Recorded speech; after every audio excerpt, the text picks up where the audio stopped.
वाणी जो है ना, इसका सार क्या है? बहुत सारे ऐसे पुष्प होते हैं कि जिनमें फल नहीं आते, पर देखने में अति सुंदर होते हैं। संसार की जो वाणी है वो वही पुष्प है जिसमें फल नहीं आता। भगवान श्री कृष्ण कह रहे हैं, या इमाम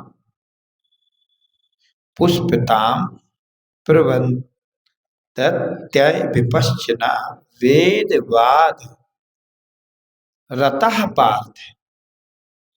अब जो वेद है, उपनिषद है, इनमें बात बहुत है, लेकिन जहां सकाम कर्म को लेकर जो वेदवाद से युक्त है,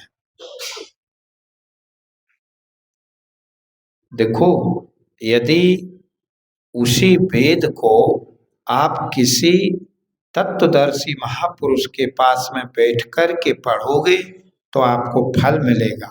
वह फल होगा आत्मज्ञान।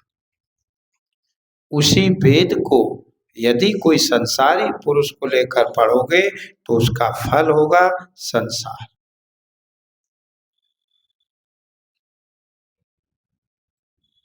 ये यूं नहीं मिलता मौका। यदि क्योंकि आप देखें नचकेता प्रसंग में, यमराज और नचकेता प्रसंग में आता है कि यमराज ने नचकेता को कितना प्रलोभन दिया। वो पुष्पताम वाचन था, अरे तुम्हारे 100 वर्ष के तुम्हारे पुत्र बेटे नाती पोते मिल जाएंगे, तुम्हें हम धन धान से संपन्न कर देंगे, तुम्हें जो चाहिए वो मांग लो, पर आत्मज्ञान के विषय में मत पूछो। आपको क्या चाहिए? जो चाहिए सब कुछ देने के लिए तैयार है। और कहीं ना कहीं जो अविवेकी पुरुष है ना, उसकी मति भी जो नचकेता नहीं चाहता था, अविवेकी पुरुषों की प्रीति भी उसी में होती है, इसीलिए वो आत्म लाभ से दूर हो जाते हैं। देखो आप थोड़ा विचार करो, कितना प्रलोभन दिया, धन से, स्वर्ग से, संसार के भोगों से, अप्सराओं, आपको क्या चाहिए? पर नचकेता ने किसी की इच्छा नहीं की। उसने एक ही इच्छा रखी कि नचकेता, ये तीसरा प्रश्न, शरीर के रहने पर आत्मा रहती है या नहीं? आत्मा निकल जाती कि सदा रहने वाली है?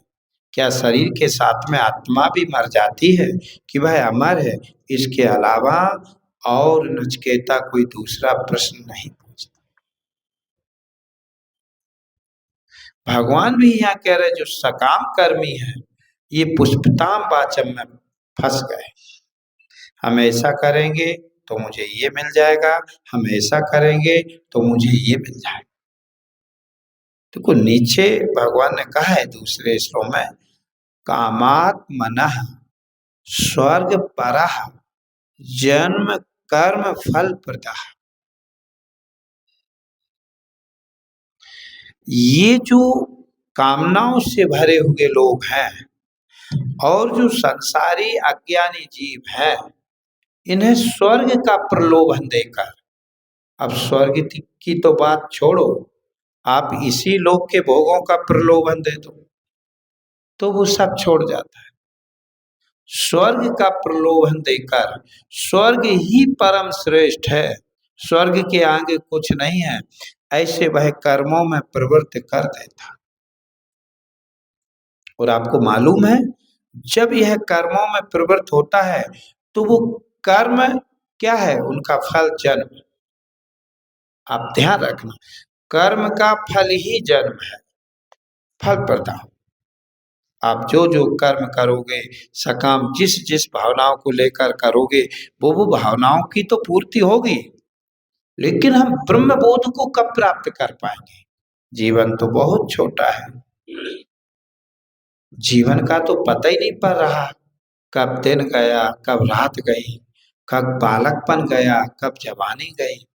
तो क्या हम अपने जीवन में इन स्वर्ग की ही, इस संसार के भोगों की ही अभिलाषा करते रहेंगे कि उस अविनाशी परब्रह्म परमात्मा के जानने के लिए प्रयत्नरत होंगे? थोड़ा विचार करना चाहिए। ये तो संसार के भोग हैं, क्रिया बहुलाभ्य भोग ऐश्वर्य, भोग और ऐश्वर्यों में हमारी बुद्धि तटस्थ हो रही है। जिनका नचिकेता ने निषेध करके ब्रह्म विद्या के लिए प्रयत्न किया था, उनकी हमारी जो बुद्धि है वह उन भोगों की ओर दौड़े जा रही है। मुझे ये मिल जाए, ये मिल जाए, ये मिल जाए, ये मिल जाए। और उस समय वो तो बालक था, उसकी उम्र ही, बालक का मतलब होता है 1 वर्ष से लेके 5 वर्ष के काल को बालक कहते हैं। आप विचार करिए उस नचिकेता की बुद्धि को कि 5 साल में जो आत्मा के विषय को जानने के लिए प्रयत्नरत हो रहा, और हमारी तो 5 साल क्या 25 भी गुजर गए, 50 भी गुजर गए, 75 भी गुजर गए, तब भी आत्मा जानने का मतलब होता है ब्रह्म के, जिसे आप ईश्वर कहते हो ना, जिसे आप ब्रह्म कहते हो ना, उसके यथार्थ स्वरूप का जानना, ये ब्रह्म प्राप्ति है। लेकिन उसके यथार्थ स्वरूप को न जानने के लिए प्रयत्न जो नहीं करता, किंतु संसार के भोगों के लिए जो प्रयत्न करता है, वो सकाम हो गया। नचिकेता ने 5 साल में ही उस परम ब्रह्म जो सर्वव्यापक, सर्व का स्वरूप है, सबका नियंता है, सबका साक्षी है, जो निर्विकार है, उस ब्रह्म को जानने के लिए यमराज से प्रश्न किए थे। और सारे भोगों का दरकिनार कर दिया था, पर ब्रह्म विद्या में उसने रुचि बढ़ाई थी। तब उन्होंने श्रेय और प्रेय का उसको उपदेश दिया था। भगवान श्री कृष्ण कह रहे हैं कि हे अर्जुन, ये जो संसारी लोग हैं, ये पुष्पताम वाचम, तुम ऐसा करोगे तो ये मिल जाएगा, ऐसा करोगे तो ऐसा होगा, ये करोगे, बस इसी वेद वाणी में रत हो गए। अब वेद वाणी का जो गुण रहस्य परब्रह्म परमात्मा का स्वरूप जनाना था, उसमें तो इनकी बुद्धि लग ही नहीं रही। विवेकी जो पुरुष होता है, विपश्चिता विवेकी, विपश्चिता अविवेकी, विपश्चिता जो विवेकहीन है, वो इनमें रत हो जाते हैं। इसीलिए अपनी बुद्धि को विवेकशील बनाओ, विचार करो। जब कभी आप बैठो तो एक बार संसार, शरीर, भोगों की ओर नजर डालो, थोड़ा देखो तो कि क्या ये स्थायी है। जिस शरीर के लिए आप सारे भोगों की ओर दौड़े जा रहे हो, भाई जितने भोग मिलेंगे उससे शरीर और इंद्रियां ही तो यहाँ भोगेंगी, और क्या होगा। तो जिस शरीर के लिए तुम भोगों का संग्रह कर रहे हो, क्या वो शरीर भी टिकाऊ है? जब वो शरीर ही मरण धर्म है, उस मरण धर्म शरीर में आसक्त होकर के नाशवान विषयों की ओर दौड़ रहे हो, जो कि इस मनुष्य शरीर में विवेक के द्वारा आप परमात्मा को प्राप्त कर सकते थे, पर परमात्मा की प्राप्ति के लिए हमारी बुद्धि नहीं दौड़ रही। या मिमाम पुष्पताम वाचम प्रवेदन्ते वादिनः वेद वाद रतः पार्थ। ये वेदवाद में फंस गए, ये कामनाओं में फंस गए। कामना मनः स्वर्ग पराम, ये स्वर्ग में, ये कामनाओं में फंस गए। अब इनकी बुद्धि जिस ब्रह्म विद्या को प्राप्त करने में जिस नचिकेता लगे थे, उस विद्या की ओर से बुद्धि हट गई। वेदों ने भोगों का इतना प्रलोभन दे दिया, जैसे बड़े बड़े अधिकारी को प्रलोभन दे दो तो बिक जाते हैं। साहब तुम्हारे यहाँ इतना है, ये पैकेज हो जाएगा, ये तो बिक जाते हैं। ऐसे ही इन भोगों ने ठग लिया है। किसको ठग लिया? इस जीव को। किससे ठग लिया? परमात्मा की प्राप्ति से। भोगों में प्रवृत्त करा दिया। इंद्रियां द्वार झरोका नाना, जह तह सुर बैठे कर थाना, आवे देखें विषय ब्यारी, ते हट दे कपाट उघारी। तुरंत इंद्रियां कपाट खोल देती, उन विषयों में मन दौड़ते हुए चला जाता। नारायण जिस ब्रह्म विद्या के लिए, देखो इसलिए मैं आपको बताऊं, आप थोड़ा विचार करो, आप अपने को देखो, शरीर को देखो, क्योंकि आप जो हो ना बिल्कुल निर्विकार और शुद्ध हो। यदि आप अपने को विकारी देख रहे हो तो इन्हीं कामनाओं के कारण, देह अभिमान के कारण। आप अपनी शुद्धता को भूल गए हो, आप अपनी मंगलता को भूल गए हो।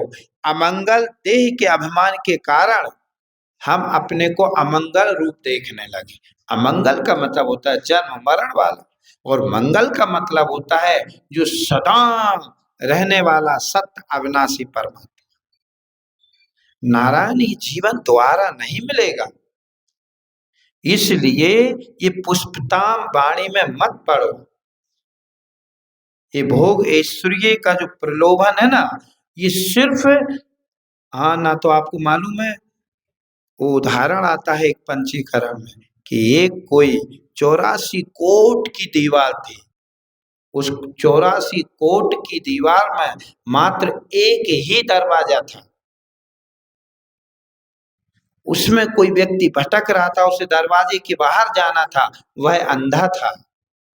तो किसी दयालु ने उस दीवार को पकड़ा दिया, बोले इसके सहारे सहारे तुम चले जाना, दरवाजा आएगा और निकल जाओ। जैसे ही उसके सहारे सहारे हाथ टेकता हुआ चलता गया चलता गया, जब दरवाजा आया तो खुजली पैदा हो गई। खुजली खुजाने लगा तो आगे निकल गए। फिर वो दीवार, फिर वो रास्ते में कांटे पत्थर भाटे, तकलीफ हुई, गिरता पड़ता। ऐसे ही 84 लाख योनियों में ये मनुष्य शरीर रूपी दरवाजा है। ऐसा नहीं, मिल गया, सत्संग भी मिल गया, अब विवेक तो जगाओ, थोड़ा विचार तो करो, मनुष्य शरीर मुझे किस लिए मिला है। इसलिए आप थोड़ा विचार करके देखो, आप विचार करो मैं कौन हूं, शरीर क्या है।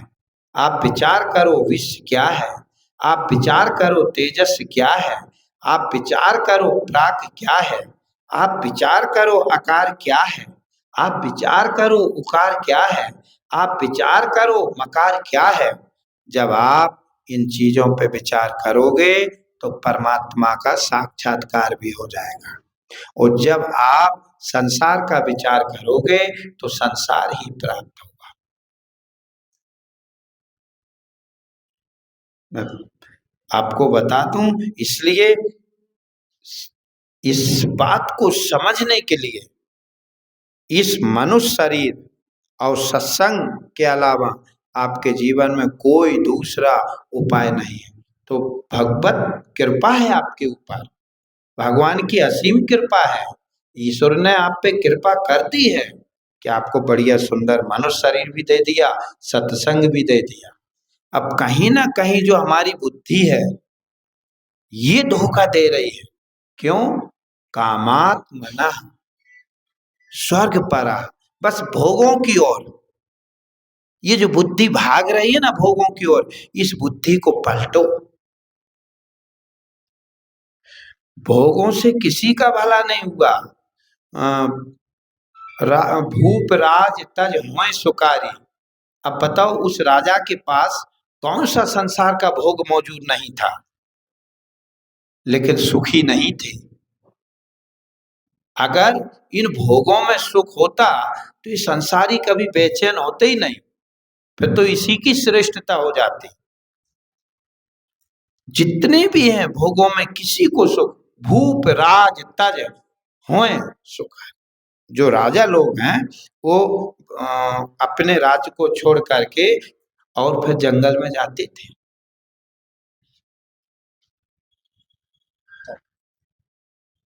इसीलिए ये संसार की जितनी भी ये बातें हैं ये सिर्फ लुभावनी जरूर है, पर उनमें सार नहीं है, ध्यान रखना। ब्रह्म विद्या परक जो वचन है वो सार है, फल है। संत आपको आत्म और ब्रह्म की एकता रूपी फल देते हैं। संसारी लोग संसार में सिर्फ आपको दिखावा दिखाएंगे, वो ऐसा है ऐसा है ऐसा है। यहाँ तक कि जो कर्म वाणी है ना, ये भी संसार की ही वाणी है। क्या क्या नहीं दिखा देते। इसलिए जब भी आप अपने घर पे शांति भाव से बैठो तो जो गुरु ने आपको उपदेश दिया है उसका स्मरण करो। गुरु ने जो कहा है कि देह जड़ है, आप चेतन है, देह विनाशी है, आप अविनाशी हो। आप ये ऐसा लगता है कि बार बार बार बार हमें शब्द मिलते हैं। मैं आपको बता दूं, अखबार में आप रोज के रोज क्या पढ़ते हो, वही खबरें जो रोज घट रही पर नहीं लगती है। क्यों नहीं लगती? आज नई घटना भाई, आज नई घटना। नई नहीं भाई, वही घटनाएं हैं, पर चूंकि संसार में हमारी प्रियता है। ब्रह्म विद्या में हमारी प्रियता नहीं है, हमारे विचार ब्रह्म विषयक नहीं है। संसारिक विषयक विचार तो हमारे उत्पन्न होते हैं, हम खो जाते हैं। देखो ना, मन का संकल्प जब रच लेता सब कुछ उसी में खोता रहता, उसे पता ही नहीं चलता। ऐसे ही जो विवेकी पुरुष है वो इस भाषा में नहीं फंसता, किंतु वो विचार करता है और विचार करके देखता है जो स्वर्ग भी पुण्य छीणे मृतलोक, पुण्य क्षीण होने पर पुनः मृतलोक में आना है। तो ऐसा स्वर्ग को प्राप्त करके हम क्या करें? जब भगवान कह रहे ब्रह्मलोक भी पूर्णावर्ती बदलने वाला है, तो उस ब्रह्मलोक की भी हम प्राप्ति क्या करें? आप संसार में कोई भी लोक प्राप्त करो और कोई भी भोग प्राप्त करो, सब नाशवान है। और यूं तो समझने वाले के लिए इतनी ही भाषा मात्र पर्याप्त है कि सब मायामय है। मायामय का मतलब होता है कि जो दिखती तो है पर होती नहीं, जो कही तो जा रही पर पाई नहीं जा रही। इस बात को जो समझेगा वो इस ब्रह्म विद्या में प्रीति करेगा। और जो संसार में रत है, जिन्हें भोग प्रिय है, क्योंकि क्या होता है धीरे धीरे इन विषयों में जो आकर्षण है वो बढ़ता चला जाता, उनमें प्रियता बढ़ती चली जाती। और सबसे ज्यादा प्रियता देखना, पुत्र, धन, परिवार। इसलिए ये भी कहा जाता है कि वित्तीषणा, पुत्तीषणा और एक और है लोकीषणा। सब लोग हमें जाने, हमारी सब लोग प्रशंसा करे, कोई हमारी बुराई ना करे। अरे भैया ये संसार है। वित्तीषणा, आप देखो हम सुबह से लेके शाम तक किसका चिंतन कर, और सतगुरु ने जो बताया हम बैठ करके कभी हम स्थूल सूक्ष्म शरीरों पर विचार कर रहे हैं। इसलिए हम कहते हैं आप बैठ जाओ, आप कुछ ना करो, आप तो अध्यारोप करो और अपवाद करो। बैठे बैठे सूक्ष्म शरीर क्या है, प्राण क्या है, तो इन पे विचार कर, और प्राणों को आरोप करके फिर उनसे अपने को न्यारा देखो, क्योंकि आप न्यारे हो। इसलिए नारायण या में माम पुष्पताम्बाचम प्रबंधत्यै विपश्चिना। ये विवेकी बनो, इन भोगों में रत मत हो। कामात मनः स्वर्ग पराम। हाँ, जन्म कर्म फल प्रदा। इन भोगों की ओर आकर्षण मत हो, ये सिर्फ आपको जन्म का कारण ही बनाएंगे। ये जितने तुम कर्म करके और जो तुम फल प्राप्त करना चाहते हो, उसका तात्पर्य है जन्म की प्राप्ति। इसलिए विवेकवान बनना है, हमें देह भाव से हटकर अपने साक्षी भाव को जानना है, क्योंकि आप साक्षी हो, आप चेतन हो, आप अविनाशी हो, आप ब्रह्म हो, इसमें कोई शक नहीं। बाकी की शेष कर चर्चा अपना अगले रविवार को करेंगे। बोले सच्चिदानंद भगवान की, सतगुरु भगवान की, ज्ञान स्वरूपेश्वर महादेव की, ज्ञान स्वरूपेश्वर महादेव की, ज्ञान स्वरूपेश्वर महादेव। जय सत्य सनातन धर्म की। शिव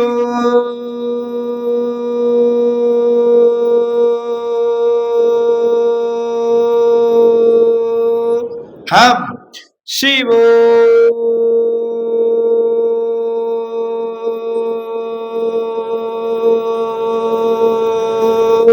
हम शिव